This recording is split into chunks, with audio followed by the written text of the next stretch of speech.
Thank you very much. We turn now to topical questions. Question number 1, Mike Rumbles. To ask the Scottish Government what its response is to figures showing the average income of commercial farms decreased by 48% in 2015 to 2016. Cabinet Secretary Fergus Ewing.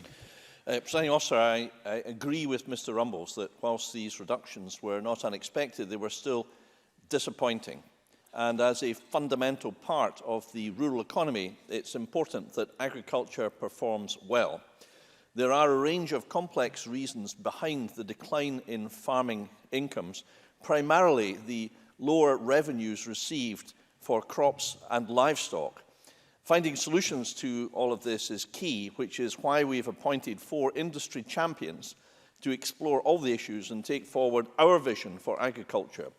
They will also have a role to play in the working group currently being set up as per Mr Rumble's amendment in the debate on farming earlier this year, which will consider principles and policy for future rural support. One bright spot in these figures is that costs also fell, and that shows that our farmers and crofters are working hard to improve their efficiency. This government will continue to support them to do this and to help diversify income streams as well. Mike Rumbles. Presiding Officer, these are catastrophic figures, and they're compounded by the Scottish Government's continuing failure to deliver farm payments on time. The average farm business income in this survey was just £12,500, which included support payments of £38,000, with a third of businesses making a loss. Less than half of farm businesses have had this year's payments processed by the Scottish Government so far. This should all have been done by December. On taking over ministerial responsibility for this shambles almost a year ago, the Minister said that getting this right was his #1 priority. Does he accept responsibility for the continued failure to deliver what is due to our farmers? Fergus Ewing. I accept the responsibility that befalls on my portfolio. However, as Mr Rumbles knows or should know, and as I've already explained, the reduction in net farm business income arose primarily because of lower prices. Now, that is simply a fact.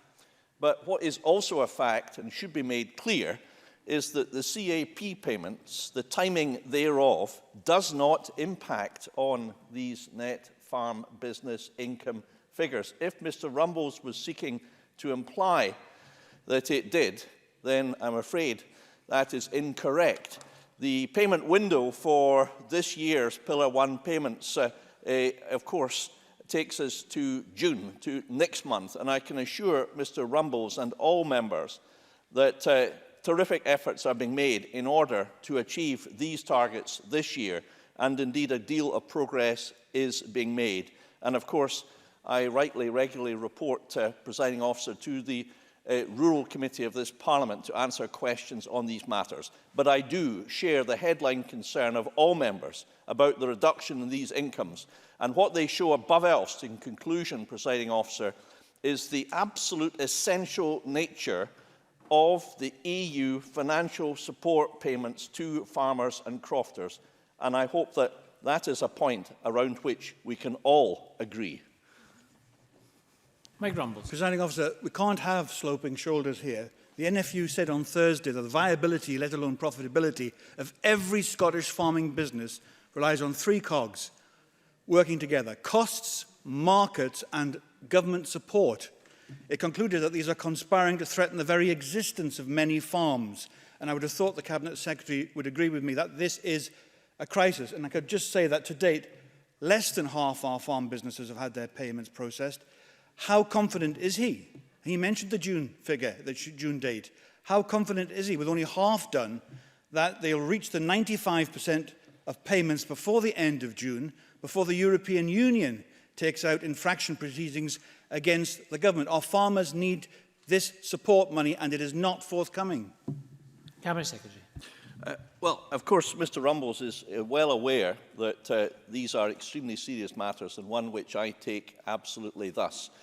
It is reasonable to point out, however, something which he has omitted, namely that precisely because of the difficulties in the administration of these payments, there has been loan schemes issued to farmers last year in respect of LFAS and in respect of Pillar 1 this year and LFAS this year.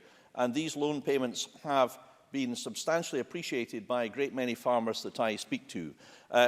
In response to his second question, we are working extremely hard to ensure that payments of Pillar 1 are made in accordance with are substantially made in accordance with the timescale as set out, and I'm quite sure that the Rural Committee, who deals with the detail of this matter, will have the opportunity to ask me about this matter in the next few weeks. Marie Todd. Thank you, Presiding Officer. From his earlier response, it appears to me that the Cabinet Secretary agrees with me that the biggest risk to farming incomes, as this research makes plain, is Brexit and the loss of EU funding. Can he advise what guarantees he's had from the Tories at Westminster on future funding for Scottish farming? And has he had any success at persuading them to keep their promise to address the convergence issues? Cabinet Secretary. Well, the biggest risk of all to farmers in the future is that the EU support is not matched post-Brexit according to the UK's plans. And I regret to report to the member that despite having asked orally, in writing and in person, UK Ministers George Eustace and Andrea Leadsom on numerous occasions to confirm that the UK government's plans are, post-Brexit, to match EU funding, worth to the rural economy £500 million a year.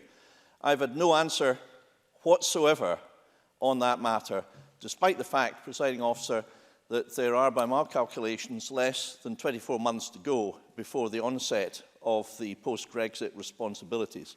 So we are completely in the dark about this because, although EU funding is entirely a reserved matter, we have received zero information from the UK government on what their plans are post-Brexit to support farming and rural payments. On the second point that she raises, which is about convergence funding, the convergence funding to the sum of £190 million was granted by the EU precisely because Scotland, and only Scotland, qualified on the basis that the payment on average per hectare was the lowest in the UK.